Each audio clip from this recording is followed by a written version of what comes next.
الفيديو ده رد على أستاذة منى عراقي أما كانت هنا في المنوفية. بصي يا أستاذة منى، حضرتك جيتي المنوفية، معرفش هي أول مرة ليكي ولا لأ، بس هي شكلها أول مرة يعني، لأن حضرتك متعرفناش خالص.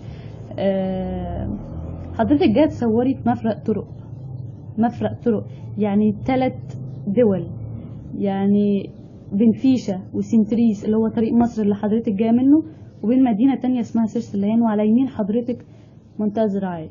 تمام؟ حضرتك ما تتوليش على بلد او محافظة كاملة وانت واقفة على مفرق طرق ولا شوية شاي. بص ساكتين ازاي؟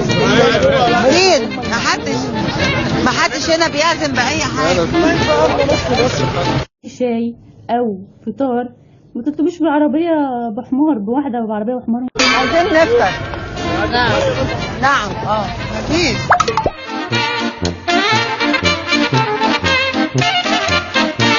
إلا لما حد قال نفطر. اتفضلوا شاي. هتجيب لك شاي منين؟ هتحلب لك الحمار ينزل شاي؟ اكيد لا. مش الطريق يعني مفيش بيوت، حتى فيه مفيش بيوت. فما تطلعيش حضرتك في البرنامج وتقولي اصل المنايفة بخلة وانتي اصلا ما تعاملتيش معاهم. حضرتك نازله تصوري قضيه معينه، فما تبوظيش القضيه او تبوظيش اللي انت عملتيه برد تاني خالص. صفحه ان انت نازله المنوفيه، اللي انا اصلا ما كنتش اعرف ان انت نزلتي غير لما من الحلقه اللي حضرتك زعتيها.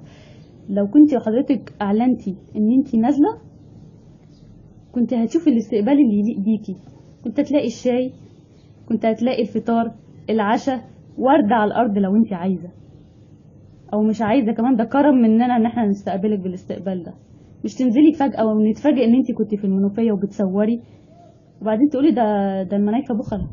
وبعديها بيومين او بيوم حضرتك تصوري فيديو من برلين وتقولي عشان رسالة وصلتلك من الاعداد تقولي ان المنايفة زعلانين وبيشتموا وكده.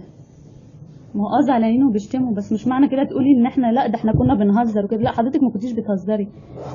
حضرتك طلعتي في الحلقه وحتى يعني ما اعتذرتيش في الاخر او لا، طلعتي وقلتي لا ده هم بخله، ما شفناش. تمام؟ اثبتوا ان انتوا مش بخله وتبرعوا. ده ايه ده؟ لوي دراع؟ هو مش لوي دراع. احنا لو عايزين نتبرع احنا هنتبرع، بس ما تقوليش انتوا اثبتوا ان انتوا مش بخله وننزل هاشتاج كرم المنايفه وتقولي لا اتبرعوا. احنا عايزين نتبرع هنبرع من غير هاشتاج. مش محتاجين حد يقول لنا ان المنايفة كرمة او هاشتاج يقول لنا ان المنايفة كرمة. بعد كده لو حضرتك عايزه تنزلي المنوفية وعايزه تتعشي وتفطري وتشربي شاي يبقى قول لنا، احنا نعمل لك مائدة كده في الشارع جميلة انت والكرو بتاعك، وهتبسطي من المنايفة قوي. السلام عليكم.